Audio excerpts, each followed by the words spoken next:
Isang sapilitang kasalan ang nauwi sa isang tunay na pagmamahalan.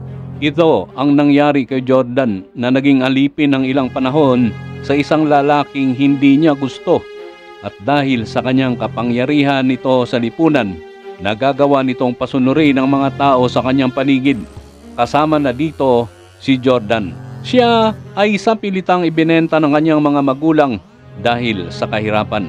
Bago pa man ang kanyang kasal, kalupitan ang kanyang dinana sa kamay ng kanyang mapapangasawa na tila hayop at laruan ng turing sa kanya. Ang inaakala ni Jordan na maahon sila sa kahirapan ay nauwi sa isang malabangungot na karanasan. Dumating ang araw ng kanilang kasal sa lalaking ni katiting ay wala siyang pagmamahal, si Don Pablo. Habang tinatanong ni Don Pablo si Jordan kung tinatanggap ba niya ito na magiging asawa, hindi ito nakasagot kaagad at parang natulala. Tinitigan ito ni Don Pablo ng masama. Hinihintay nito ang oo ni Jordan, ngunit walang lumabas sa bibig nito. Sa inis ni Don Pablo, inapakan niya ang paa ni Jordan at nasaktan ito at napatingin sa pari. Nang bigla na lamang niya itong hinalikan at nagulat ang lahat ng mga bisitang nakasaksi sa pangyayari.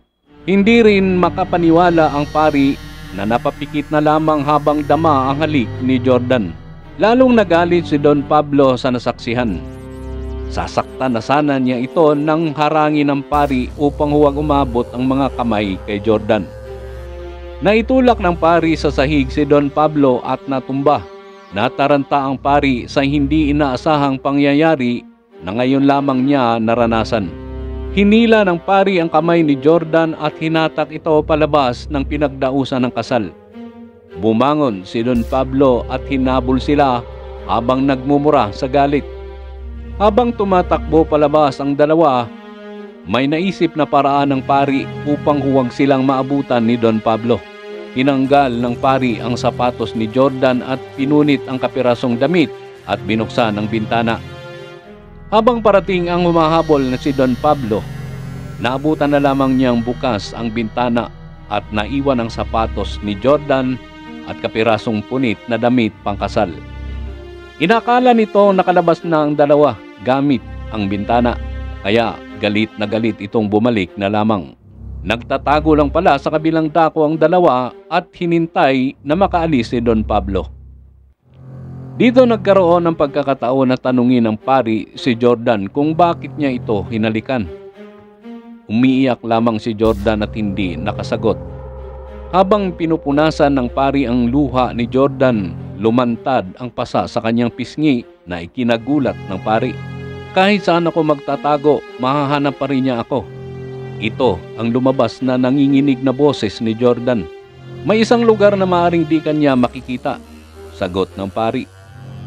Dito na nila sinamantala ang pagtakas upang makalayo sa taong umalipin kay Jordan. Ngunit ito kaya ay isa na namang impyernong nakaabang sa kanya? Nakarating sila sa isang lugar na parang kakaiba, nababalutan ng lungkot at nakakatakot. Anong lugar ito? Hindi ba delikado lalo dito? Pag-usisa ni Jordan. May lalong nakakatakot kung malalaman mo kung sino ang nakatira dito. Habang papalapit sa isang bahay, isang lalaki ang abala sa kanyang ginagawa. Namataan sila nito na may pagtataka at anyong inis. Sinalubong sila nito at tinanong ng pasigaw kung ano ang kanilang ginagawa sa lugar. Kailangan kong itago ang babaeng ito, sagot ng pari. Umalis kayo dito at wala kang karapatang pumunta dito, dagdag pa ng galit na lalaki. Kapatid mo ako at may karapatan din ako sa mga ari-arian ng ating mga magulang dito, sagot naman ng pari na ang lalaki pala na iyon ay kanyang kapatid. Nagalit ang kapatid at humataw ito ng suntok sa mukha ng pari. Bagsak ito sa tama sa mukha. Maaari mo akong saktan hanggang sa mamatay, ngunit nakikiusap ako. Itago mo ang babaeng ito sa mga humahabol sa kanya, pakiusap ng pari. Umalis ka dito at ayaw na kitang makita pa, patuloy ng kapatid at hinila ang babae papasok ng bahay upang sundin ang pakiusap ng pari. Nagpumigla si Jordan at takot na takot sa kapatid. Tumigil ka na! Hindi ako ganun kademonyo upang gawan kita ng masama. Talaga? Tanong ni Jordan. Ang lalaking umalipin sa akin ay ganun din ang sinabi. Patuloy pa ni Jordan. Ipinaliwanag nito kung gaano kalupit sa kanya at kung paano siya ginawang hayop ni Don Pablo. Inaakala ni Jordan na ganun din ang kalupitan na dadanasin niya sa lugar na kanyang pagtataguan sa demonyong humahabol sa kanya.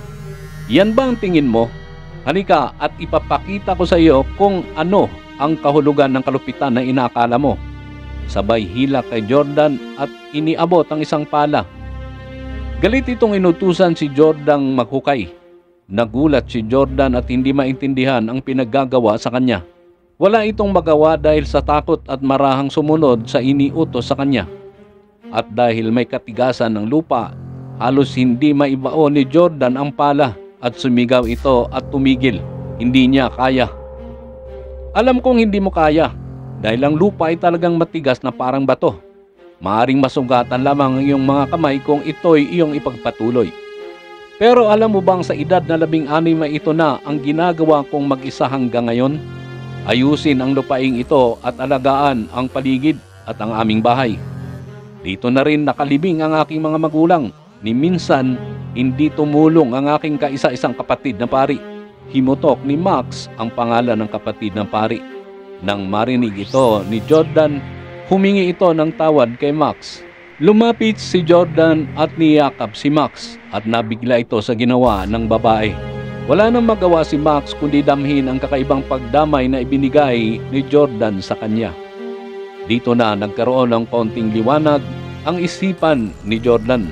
Naramdaman ito na maaari niyang matagpuan ang kaligayahan sa lalaking pinagdalhan sa kanya ng pari na inaakalang ganun din ang sasapitin gaya ng dati. Unti-unting nabuo ang pagmamahalan sa dalawa habang namumuhay kasama ang mga alagang hayop at mga nagagandahang kapaligiran. Palalim ng palalim ang pag-ibig na kanilang naramdaman sa araw-araw. Parang paraiso ang kinalalagyan ni Jordan sa piling ni Max. Ngunit isang araw, habang naglalakad galing sa isang pamimitas ng mga bulaklak, biglang ginulat si Jordan sa pagdating ng pari na tila may nakaambang panganib na naghihintay sa kanila. Pinatahimik ito ng pari at ibinalita na si Don Pablo ay maaring dumating dahil natunto na siya nito. Ipinakita ng pari ang 2 tiket ng eroplano at kailangan na nilang makaalis sa madaling panahon bago pa man sila maabutan ng galit na si Don Pablo. Paano ang simbahan na pinamamahalaan mo kung tatakas ka kasama ako? Pag-usisa ni Jordan. Papaano ko maililigtas ang simbahan kung ang isang kaluluwa gaya mo ay bigo akong matulungan? Sagot naman ng pari. Hinawakan ng pari ang kamay ni Jordan at lumakad na ito. Bigla namang nakasalubong nila si Max at nagulat ito sa nakita. Di ba sinabihan na kitang huwag magpakita dito? Oo nga pala, nandito ang banal kong kapatid upang sirain na naman ang maayos kong buhay, sabi ng galit na si Max. Sarili mo lang iniisip mo, pero ako, iniisip ko ang aking kapwa. Isa na dito ang kaligtasan ni Jordan, pagpapaliwanag ng pari. Ngunit laking gulat nila nang makitang nasa labas na si Don Pablo na naghihintay sa kanila.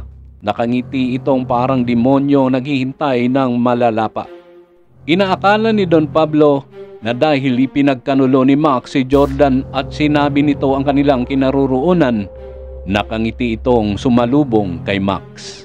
Laking pagkakamali nito dahil itinulak ni Max sa isang hukay si Don Pablo at binantaan itong ililibing sa hukay kung hindi ito aalis. Nagkumahog si Don Pablo sa pagtakas sa lugar na hindi kasama si Jordan. Nagulat sila sa ginawa ni Max. Nag-aakala na ipinagkanulo sila kay Don Pablo. Ayaw kong mabuhay ka sa takot at may tinatakasan. Ngayon, malaya ka na at maaari kang sumama sa kanya, sabi ni Max sabay turo sa kapatid na pari. Paano kung mananatili ako dito kasama mo? Tanong ni Jordan. Napalingon si Max at nagkaroon ng pagkakaunawaan ang magkakapatid dahil kay Jordan. At dito, biglang kinasal ng pari ang dalawa na ikinagulat ni Max. Ngunit wala na siyang magawa dahil patuloy ang pari sa kanyang pagkakasal na ginagawa.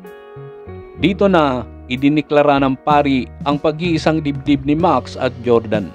At pagkatapos habang papaalis ang pari, Hinabol ito ni Max at niyakap at nagkapatawaran ng dalawa. Dito naunawaan ni Max kung bakit siya iniwan ng kanyang kapatid. Hindi upang pabayaan siya, kundi upang tulungan ang iba pang mga kaluluwa. Malupit at marahas ang mundong ating ginagalawan. Ngunit habang may pag-ibig na umiiral sa ating mga puso, kaya nitong takpan ang anumang mga pagkukulang. Hanggang dito na lang muna tayo mga katrip. Huwag kalimutang mag-like, comment at mag-subscribe. Magandang araw sa ating lahat.